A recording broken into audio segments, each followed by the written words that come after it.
Have you ever felt your story was over, as if the world had already written the obituary and everyone else had moved on? Picture a cold night in a factory that once hummed like a living thing, fluorescent lights buzzing over rusted assembly lines, the smell of oil and old ambition hanging in the air.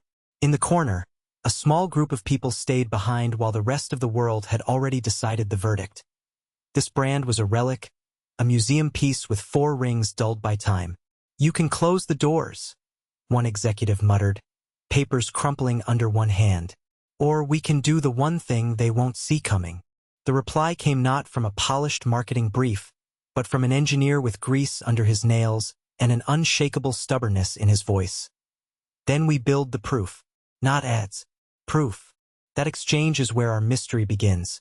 Not a cliffhanger with blood on the floor, but a quieter crime scene.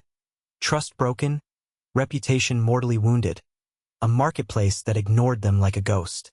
The clues are subtle. A discarded prototype under a tarp, a late-night sketch of a drivetrain nobody believed in, an uneasy handshake with a partner who could either stabilize or swallow them, who carried the courage to risk everything.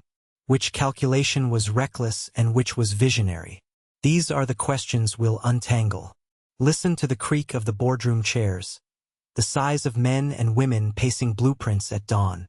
Hear the whispered arguments about cost and credibility, the sleepless nights when a single technical gamble could mean the end or the beginning. It wasn't a single hero but a chain of choices. Stubborn engineers, skeptical financiers who learned to trust, and a marketing mind that stopped selling slogans and started showing results. This is not an anthem about mythic genius.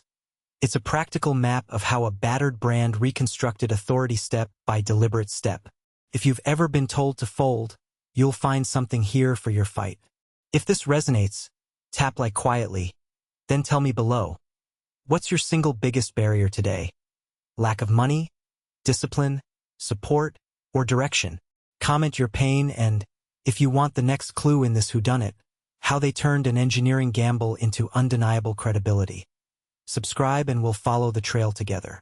The evidence doesn't arrive all at once. It trickles in like oil staining a cold concrete floor, an engineer's notebook smeared with grease, a midnight memo that begins, "We can't keep doing this." A battered prototype hiding under a tarp as snow melts on its wool arches. In those months after the brand was written off, the story of Audi reads like an investigation. Who decided to bet the company on an idea nearly everyone else called stubborn? Even reckless? Who stayed when the investors left? The answers live in the rooms where decisions were personal, not corporate. Picture a dim workshop in Ingolstadt, fluorescent lights humming, a handful of men and women hunched over a crude drivetrain mock-up. One of them, voice low but steady, says, "If we make it work, we won't have to shout about it." Another replies, "If we fail, we'll lose everything." There is no triumphal music, only the hiss of welders, the rubbing of sandpaper, the clink of coffee cups at 3 in the morning. That tension between ruin and reinvention is where the plot thickens. They chose technology over slogans. They doubled down on quattro all-wheel drive, on engines that could be tuned to sing at the ragged edge of performance, on builds that tolerated the worst weather and the sharpest criticism. Each test was a small trial. Pushed prototypes into ice and gravel, watched seals fail, and then learn how to last, measured fuel maps with a clinician's patience.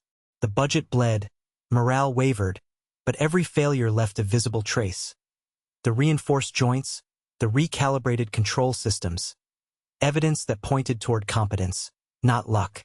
Allies emerged in unlikely places. A stubborn racing driver who refused to settle for mediocrity, a handful of journalists who smelled something different in the throttle notes, an executive who protected craft against the quarterly spreadsheet. Their victories weren't instant. They were accumulative, a dossier of credibility assembled stroke by stroke. This is not a fairy tale of sudden resurrection.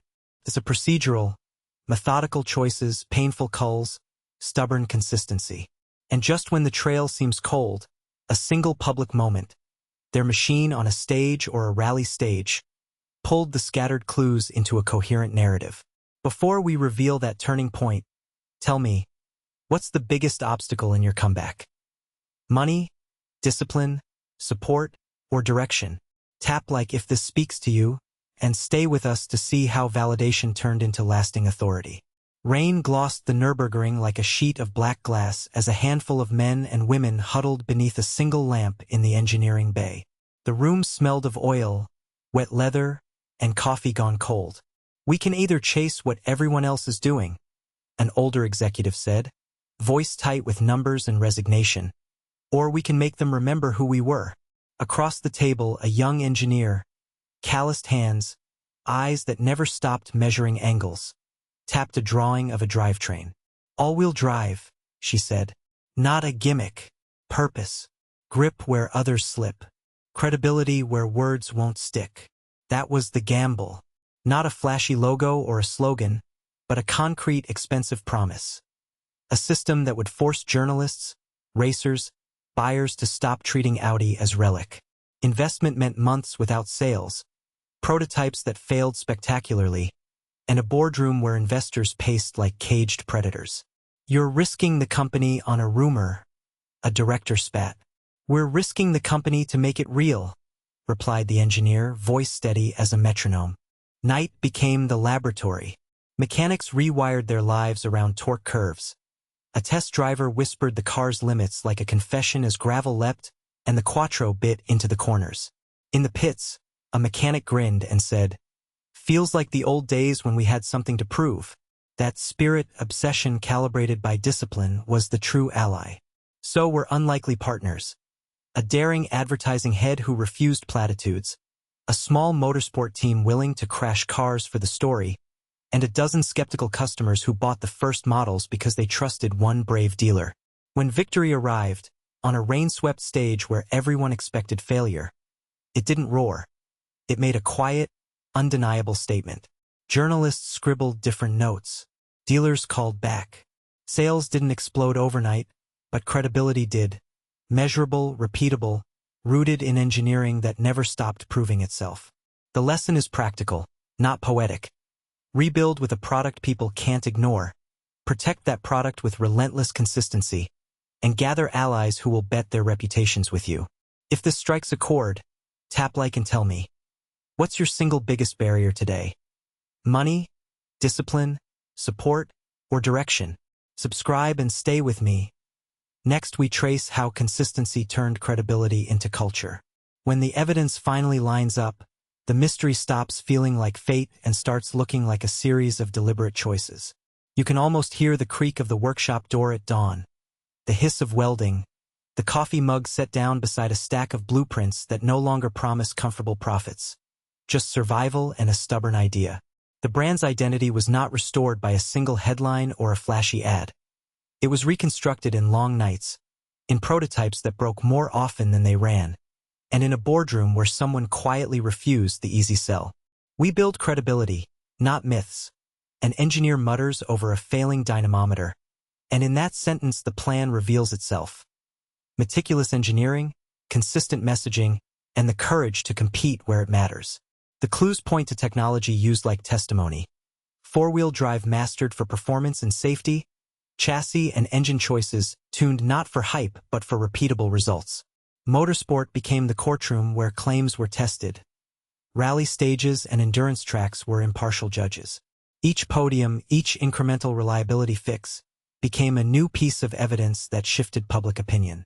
Marketing stopped shouting and started demonstrating, fact by fact, test result by test result, until journalists and buyers stopped asking whether the brand could be trusted and began to expect it.